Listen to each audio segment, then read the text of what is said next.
Mga kababayan, isang magandang araw po sa inyong lahat. Ito na po, may message po ako kay Auntie Claire Castro, Attorney, Undersecretary. Tuloy-tuloy na po ang rally ng INC sa November 16. Hindi po isisigaw ng INC ang BBM resign.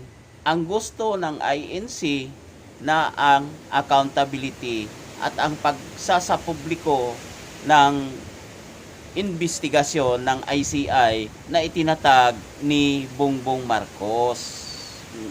Auntie Claire, tigilan mo na yung mga paninira dahil hindi maganda sa imahe mo na ikaw mismo nagagamit sa paninira at naging makina ng administrasyon sa mga pagtatakip sa mga katiwaliang nangyayari dito sa bansa natin. Auntie Claire, may mga anak ka, may mga kamag-anak ka, may mga kamag-anak ka ring mahihirap. Hindi lahat ng apelyido ng Castro mayayaman. Kaya sana, Auntie Claire, yung katarungan ay wag mong babaluktutin. At ang kasamaan ay dapat nating ihayag. Dahil ayaw po ng Diyos ang ganong klaseng mga gawain. Ngayon, Auntie Claire, opisyal ng inihayag sa pagsamba ng Iglesia ni Cristo na magkakaroon po ng rally simula November 16, magtatapos ito ng November 18. So, 3 araw kayong kakalampagin. Ang mga mabigat na mga pagsasalita mo at ang pagtatakip mo sa mga katiwalian, lalong-lalo na parang ikaw na rin minsan kasi ang naging speaker ni Martin Romualdez at pagtatakip nito. Auntie Claire, isipin mo, hindi ka tatagal sa pwestong yan. Hindi mo pinakasalan ang pwestong yan. Kung mawawala na sa pwesto ang amo mo, wala ka na rin. At pagbaba mo, ang mga makakasalubong mo ay ang mga simpleng tao na kung saan doon sa itaas ay nakikilala ka, baka sa pagbaba mo, Auntie Claire, ay hindi ka na kilala dahil wala ka na sa posisyon, dahil ang posisyon mo lang ang tinitingala ng mga tao. Sa totoo lang, Auntie Claire, gawin mo maging kagalang-galang ang pangalan mo dahil isa kang abogado. Ang sabi nga ni Jason Sa na kapag ka isinisigaw mo ang isinisigaw ng INC at ng GIL ang sa kanilang rally, ang BBM resign ay bubueltahan nyo si Rodante Marcolita at si Joel Villanueva na papadaliin nyo sa papaalis sa Senado. Alam nyo, Auntie Claire, sila ay binigyan ng kapangyarihan ng taong bayan at mandato upang sa ganon ay siyang magrepresenta sa kataas-taasang estado ng ating bansa. Isa sa legislative branch ng ating gobyerno. Kaya, Auntie Claire, sa ganun-ganun lang, paalisin nyo. Bakit kayo ba ang nagpapanalo kay Marcolita at kay Joel Villanueva? Para namang ang taong bayan ay inyo nang pinagluluko dahil sa inyong mga gawang hindi matuwid.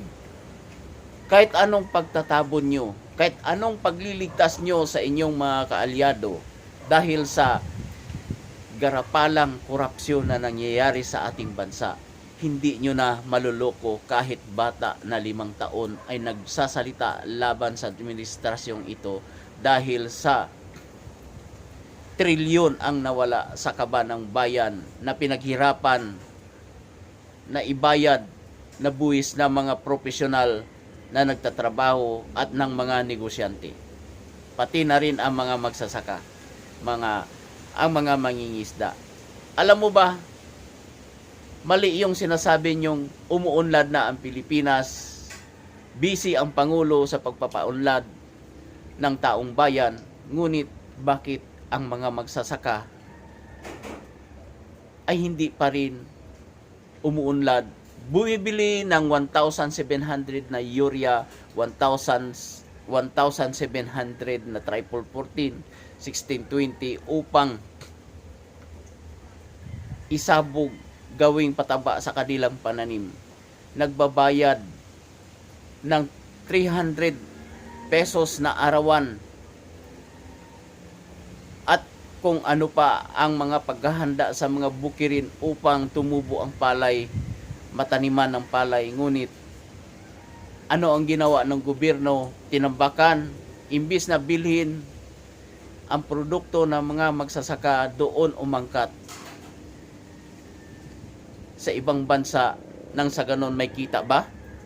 Magkano ba, Auntie Claire? Yung kinikita sa pag-aangkat at pagporsyento sa mga inaangkat na palay, imbis na yakapin ang produkto ng lokal na magsasaka upang sa ganon kahit papaano maibsan ang kahirapan na dinaranas at ang papalugmok na kabuhayan ng mga magsasaka dito sa Pilipinas. Kaya Auntie Claire,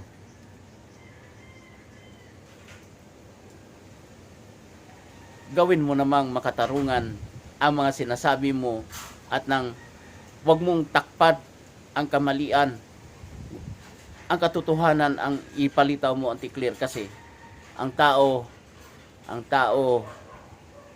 na kagaya naming mga nasa laylayan ay halos hindi na maniwala sa gobyernong ito dahil alam namin na ang gobyernong ito ay sinisindikato na ang Pilipino. Mahirap nang maniwala kahit pumunta pa ang amo mo na si BBM sa mga nasalanta, sa mga namatayan. Siyempre, kahit ikaw man din ang lumagay sa kanilang kalagayan, ay hindi na magrereklamo ang tao.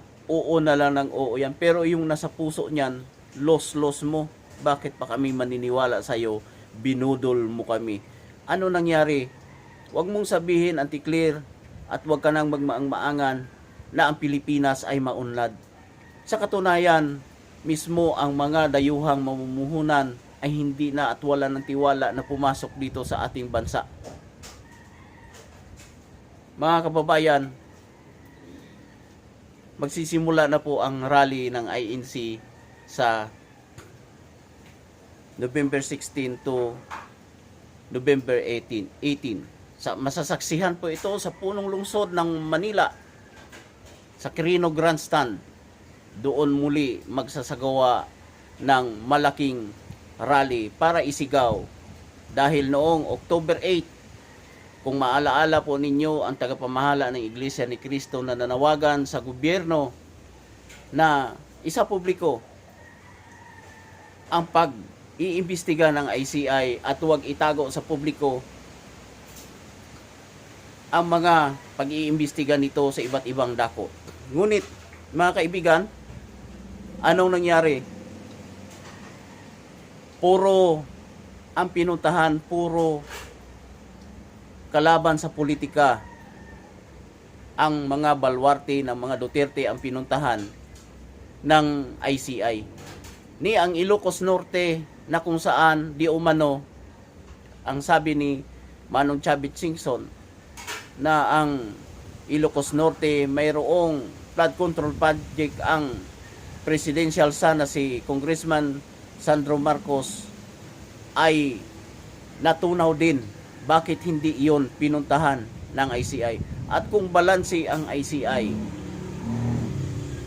dapat hindi lang kaalyado, pati na rin, at hindi rin ang oposisyon. Dapat majority lahat ng may control project, flood control project ang kanilang dapat busisiin nang sa ganon masasabi ng Pilipino na patas ang laban at makatarugan. Ngunit siguro natatakot din ng mga ito dahil kung magkano na naman sigurong pondo ang ibinigay ng presidente natin upang sa ganon mapagtakpan ang kanyang mga kaanak, lalong-lalo yung mga nasa politika. Ngunit ang ICI ay wala ring kapangyarihan kapag sinabi ng Pangulo na yun, o walang kapangyarihang tumanggi kapag sinabi ng Pangulo na huwag niyong imbestigahan yung kay Sandro, yung sa Davao lang kay Duterte. Yung sa Cebu at saka sa Visayas, mga kaibigan, dito sa pagdaan ng Bagyong Tino, lahat ng mga flood control project na ginawa ng gobyerno ay walang mga bakal at walang mga pilote na inilibing sa tabing ilog. Kaya yung pinakapundasyon ng flood control ay buhangin lang na itinambak, pagkatapos sinimento at hinaluan ng kunting bato, flood control project na. Billions ang nasayang sa pera ng taong bayan. Maraming salamat po. Hanggang sa muli. Kung hindi ka pa po nakapag-subscribe, sana po i-subscribe mo na rin ang channel ko. May binibigyan po kasi tayong mga matatanda na makikita natin, lalong-lalo na po yung mga mahihina na tinutulungan natin, mga kababayan. Maraming salamat po.